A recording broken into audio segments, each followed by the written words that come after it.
lucharon, por las que no pudieron y a las que callaron, por cada una que un día decidió. Desde la asignatura de Historia de la Actividad Física y el Deporte del grado en Ciencias de la Actividad Física y el Deporte de la Universidad Autónoma de Madrid, presentamos una serie de 22 podcasts sobre el rol femenino en el movimiento olímpico, historia, retos y transformaciones.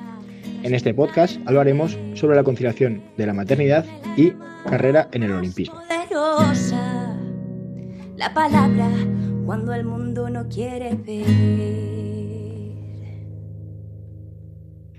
Hoy vamos a meternos en un tema que, la verdad, hasta hace muy poco parecía casi un tabú en el mundo de la maternidad. Sí, así es. Es que, a ver si lo piensas en un segundo, la vida de un atleta de élite es una decisión absoluta, incluso podemos decir casi monástica. Totalmente de acuerdo. El cuerpo es tu herramienta de trabajo y tienes que afinarla cada día. Así que, históricamente, la idea de parar todo ese ciclo para ser madre es para muchas el final de su carrera. Exacto. Es una disyuntiva brutal, o tu carrera o tu familia. Pero lo fascinante de estos documentos que tenemos hoy sobre la mesa es que muestran un punto de inflexión. Vemos a cada vez más deportistas que no solo rompen esa barrera, sino que vuelven y, ojo, vuelven a ganar. Claro, así que nuestro objetivo hoy es precisamente desgranar esa transformación, ver los avances legales que lo están haciendo posible, los obstáculos, que todavía los hay, y sobre todo, ponerle cara a las historias que hay detrás. Pues empecemos por ahí, por el punto de partida. La realidad que ha dominado durante décadas. Porque, a pesar de los ejemplos de éxito que empezamos a ver ahora, los informes pintan un cuadro bastante sombrío. Sí, la norma general para muchas ha sido posponer o directamente renunciar a ser madres. Y el motivo principal, entiendo, es el miedo.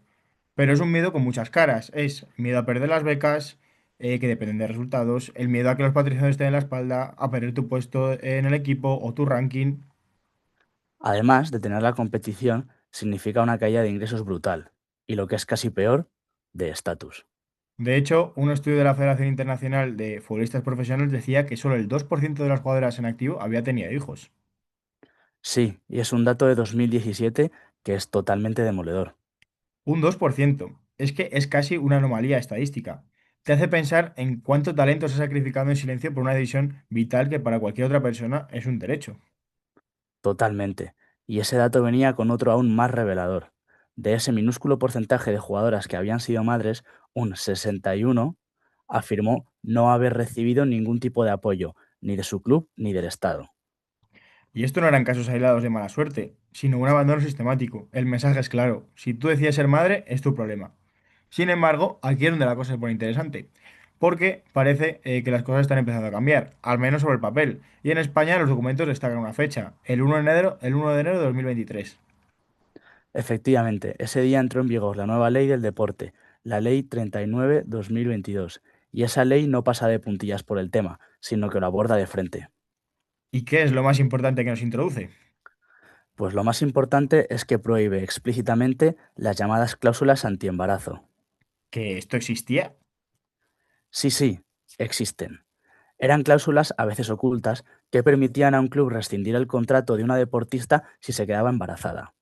Ahora, gracias a Dios, la ley dice que cualquier despido por ese motivo es nulo de pleno derecho. Suena algo tan básico que cuesta creer que no existiera antes. Es un cambio legal potentísimo.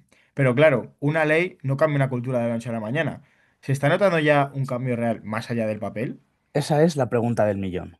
Y la respuesta es que la ley es el primer paso, pero se necesita más. Y ahí es donde entran las iniciativas institucionales. Y fíjate, es fascinante el trabajo de la Comisión de Maternidad y Deporte del Comité Olímpico Español. El COE, ¿verdad? Sí, lo interesante es que la coordina alguien que lo ha vivido en primera persona, la medallista olímpica Ona Carbonell. Y esta comisión no se queda en la teoría, va a lo práctico, a lo que necesita una madre en su día a día. Proponen cosas tan concretas como salas de lactancia y guarderías en los centros de alto rendimiento y en las grandes competiciones. Bueno, de hecho, una de sus propuestas ya es una realidad. Los Juegos Olímpicos de París 2024, la Villa Olímpica, ya contó por primera vez con un servicio de guardería y una sala de lactancia para todos los atletas. Es un gesto simbólico enorme. Muchísimo. Entonces, con una nueva ley que protege los contratos y el COE poniendo guarderías en los Juegos, problema resuelto. Ojalá, Pero no vayas tan rápido, porque si escarbamos un poco, los informes señalan vacíos importantes, y uno de los más grandes está en la seguridad social. A ver, es cierto que existe un convenio especial para deportistas de alto nivel que cubre cosas como la jubilación o una incapacidad. Es lógico, ya que, pues bueno, es una carrera corta y arriesgada. Sin embargo, a día de hoy, este convenio no contempla prestaciones por nacimiento o por el cuidado de un menor. Espera, espera. ¿Quieres decir que una deportista de élite podría no tener derecho a una baja de maternidad pagada como cualquier otra trabajadora? Pues depende de su tipo de contrato, pero en muchos de los casos la protección es mucho menor o directamente inexistente. Es el ejemplo perfecto de cómo la igualdad formal, la que está en la ley, a veces no se traduce en una igualdad real. Claro, tienes la ley que te prohíbe el despido, pero no necesariamente el soporte económico para poder vivir durante ese parón. Por tanto, es una protección a medias. Vale, estos avances en España son importantes, pero ¿cómo se comparan con el panorama internacional? Los documentos apuntan a un referente muy claro en el mundo del fútbol, la FIFA. Sí, la FIFA se ha convertido, la verdad, en el modelo a seguir. De hecho, en 2020 establecieron un reglamento con unas condiciones mínimas obligatorias para todas las jugadoras profesionales del mundo. Y el nivel de detalle es impresionante.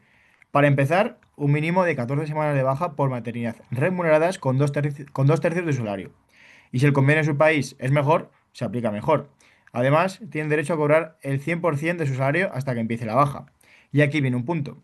Si un médico dice que no puede seguir entrenando de forma segura, el club está obligado a ofrecerle un trabajo alternativo. O sea, que no la aparta y ya está. No la envían a casa a esperar. La mantienen integrada. Me parece un cambio de mentalidad muy importante. Claro que sí, es reconocer que esa deportista no está enferma, que simplemente está embarazada. Exactamente. Y ahí no acaba la cosa. El reglamento garantiza su derecho a la reincorporación con apoyo médico continuo. Y un detalle que parece pequeño, pero es el club que debe proporcionar un lugar adecuado para amamantar o extraer la leche. Todo esto suena increíble sobre el papel, pero ¿tenemos algún caso que demuestre que los clubes están cumpliendo de verdad? Sí, y es un caso que lo cambió todo. El de la jugadora islandesa Sara Björk. Sí, me suena. En 2021, jugando para uno de los clubes más poderosos en el mundo del fútbol femenino, que es el Olympique de Lyon, en Francia, se quedó embarazada. Y el club simplemente dejó de pagarle el salario íntegro, a pesar de la normativa.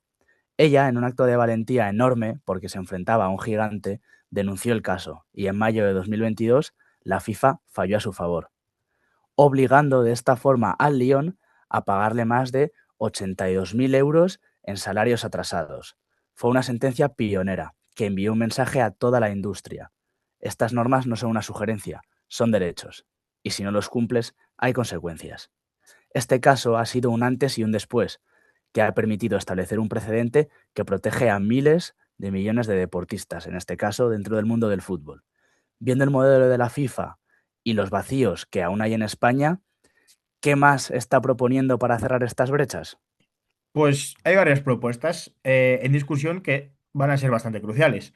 Una de ellas, y la más importante, en mi opinión, es la congelación del ranking.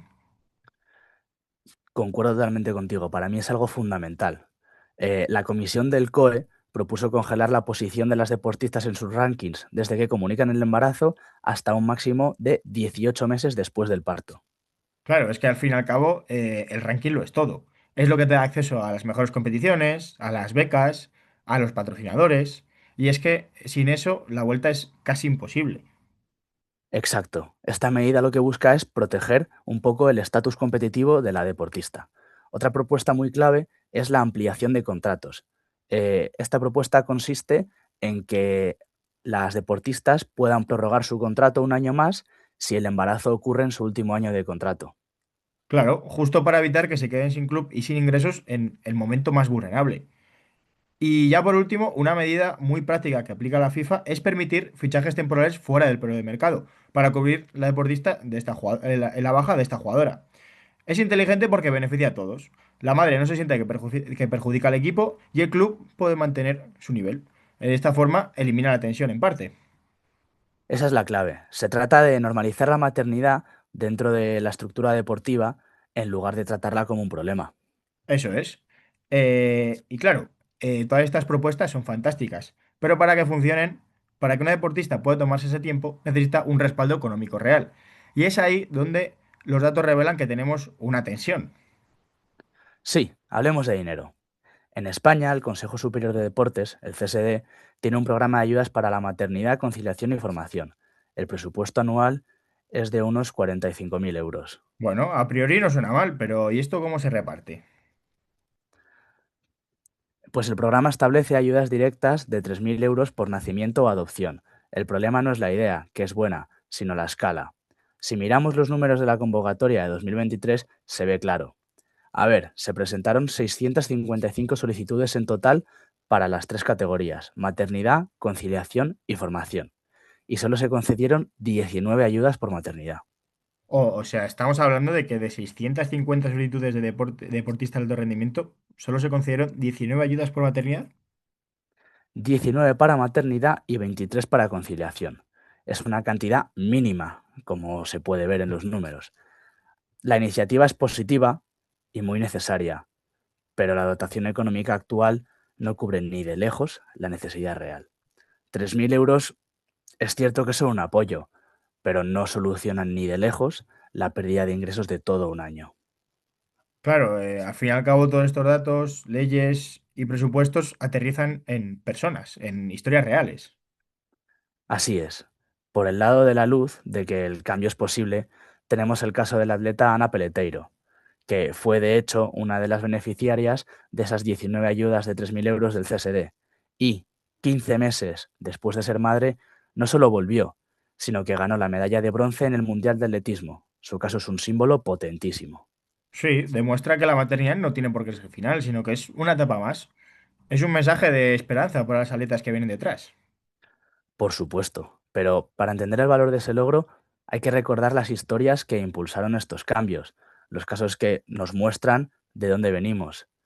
El de la regatista Blanca Manchón es paradigmático. En 2016, al anunciar su embarazo, perdió a todos y cada uno de sus patrocinadores. Y de la noche a la mañana tuvo que empezar una campaña de crowdfunding para poder seguir compitiendo. Es que es brutal pensar que en 2016 un atleta de élite se quedara sin apoyos por algo tan natural. Es que te deja sin palabras. Y luego está el caso de la judoka olímpica Marta Arce, que es madre de familia numerosa. Su historia es más sutil, pero igual de reveladora. Estuvo 5 años sin competir y en una entrevista daba por supuesto que tras ser madre se tenía que retirar, que no había otra opción. Sí, no fue nadie quien la echara, sino que simplemente fue la cultura deportiva que le había enseñado que esos dos caminos eran incompatibles. Ella misma había interiorizado esa renuncia. Estas historias nos recuerdan todo el camino que se ha recorrido. Eso está claro, pero si ponemos todas las piezas juntas, ¿qué significa esto? Porque hemos visto avances legales, claros, iniciativas potentes, un referente como es la FIFA, ejemplos de personas y atletas como Ana Peleteiro, pero al mismo tiempo vemos vacíos legales, ayudas que son insuficientes y el peso de una mentalidad que ha tardado muchísimo en cambiar. La conclusión principal que se extrae de todos estos análisis es la tensión entre los dos tipos de igualdad, la formal, la que está escrita en las leyes, que es cada vez más presente. Es decir, hoy una deportista está legalmente mucho más protegida que hace 10 años. Sin embargo, la igualdad real, la efectiva, aún está muy lejos. Y la pregunta es, ¿qué es lo que impide que esta igualdad real se materialice? Pues persisten desigualdades estructurales, como la precariedad de muchos contratos en el deporte femenino, que hace que no tengan una base económica sólida, los vacíos en la protección social que hemos comentado y la falta de un apoyo económico y social robusto y generalizado. El objetivo principal, o sea, el objetivo final debe ser que el deporte profesional sea un espacio donde una mujer pueda desarrollar su carrera al máximo nivel sin tener que sacrificar su deseo de ser madre. Que la decisión sea libre, no condicionada por el miedo a finalizar tu carrera deportiva. Y todo esto nos deja con una reflexión final para el futuro, que ya se está empezando a dibujar. La normativa de la FIFA, por ejemplo, ya ha dado un paso más allá de la maternidad, reconociendo el derecho a ausentarse por motivos de salud menstrual. Sí, de hecho, esto nos plantea una pregunta.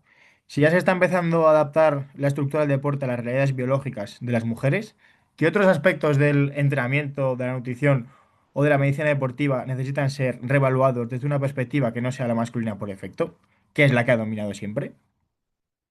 Ella, que solo quería ser vista sin afán de coronarse como la única en la lista. Ella, que es icono feminista, que promueve paz e incendio. Este podcast ha sido realizado por José Muñoz, Ignacio Clemente, Álvaro Romero y Manuel López. El logo es un diseño realizado por Lorena María Vicente Domínguez, más conocida en redes como f_y. Canción compuesta y cantada por María Ferrazuelo Caro. No te la pierdas en su perfil de TikTok como @sir_mer con 2 R's.